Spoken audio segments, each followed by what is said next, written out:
Welcome, this is Papaschu discussing Raid Shadow Legends. We have a new champion this week, a free champion, by the way.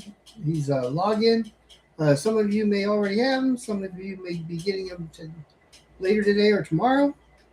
But we're just going to go over him a little bit. And is he worth building or not? I'm just going to cover his kit and we're going to see.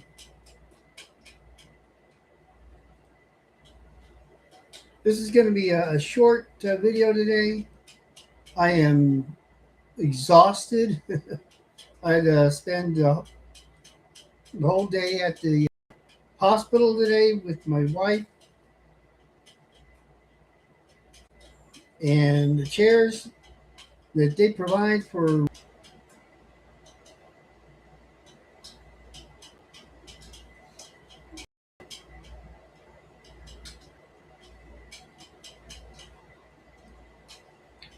all right, so here's Vallaryn the Equalizer. He's a magic champion.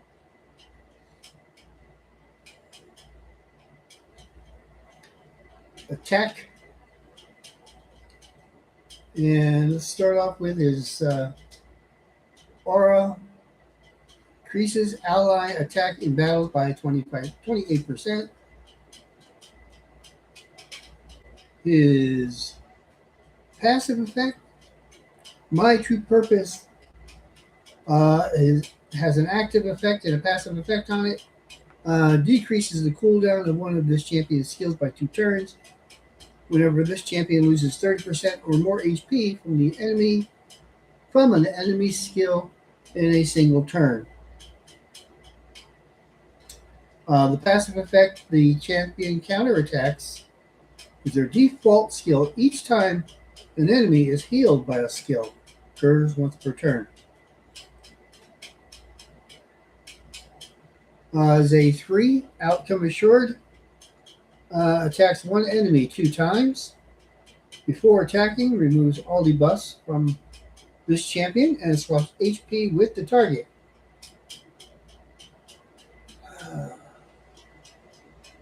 I look at that and I think it's an issue. I mean, you gotta basically you want this champion to be almost dead, and then attack a champion that has a lot of HP left.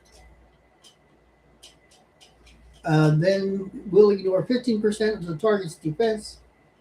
Will ignore 30% of the target's defense and any shield debuff instead if this champion's current HP is greater than the target's. I mean, that's okay, but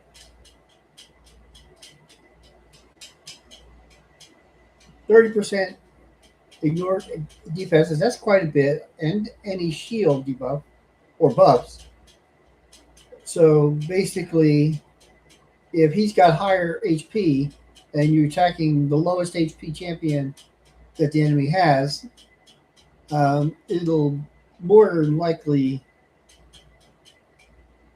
I don't know. That I just don't like this kind of action. It's you've got to always with him on the A3. You've always got to go after a champion with higher HP to get a good swap, and then that way you can kill him. Because otherwise, what happens is if you've got a higher HP, then you're giving that to the enemy, and hopefully you don't wind up with a weak hit.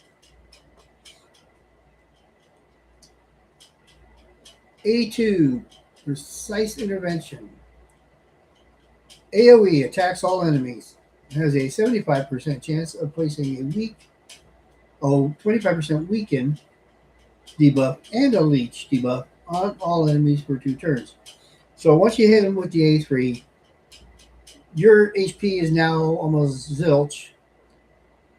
The A2 then puts a leech where you can regain some of your HP per turn.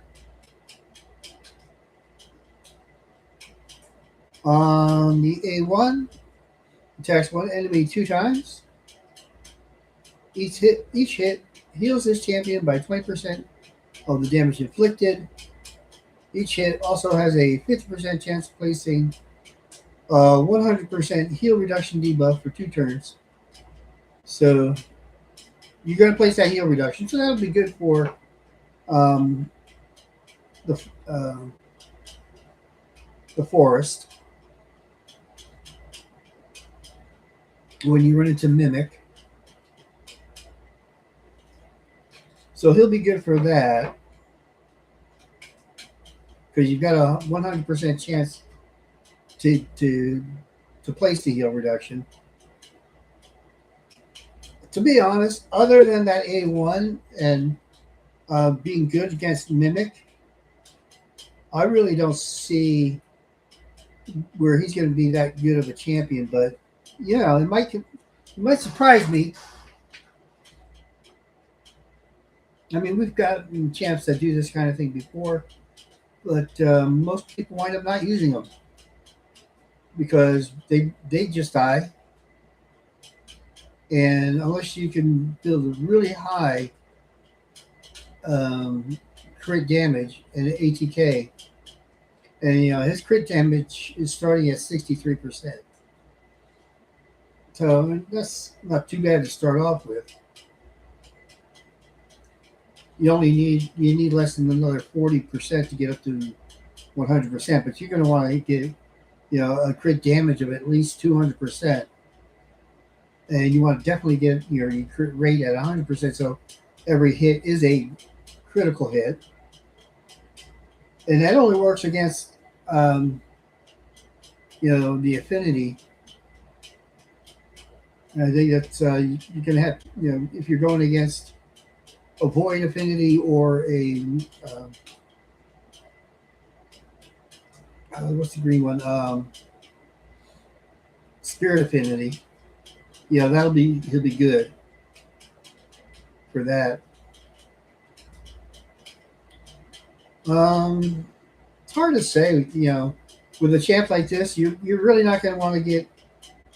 You don't have to build his HP very high because he's going to be swapping it out, and you don't want to give the enemy high HP every time that he attacks that with that A3.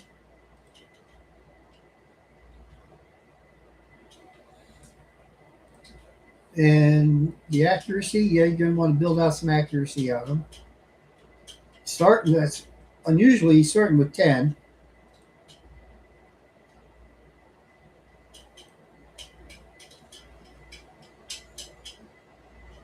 So he's going to be kind of, in my opinion, he's going to be a so-so champ.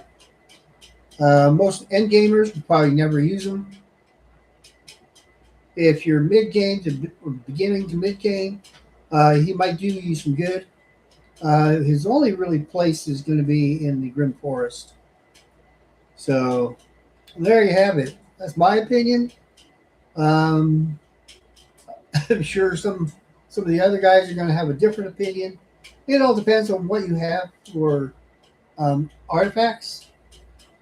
Let's say if you build him out in the mercurial set, he's a 9-piece mercurial, he's going to be pretty much untouchable. So that would be a good set for him. Or stone skin. Stone skin would be good too. So I don't know. What do you guys think? Let me know in the comments, and go ahead and make sure you hit that like and subscribe buttons. And you have a good week, and we'll see you again on Friday. Peace out.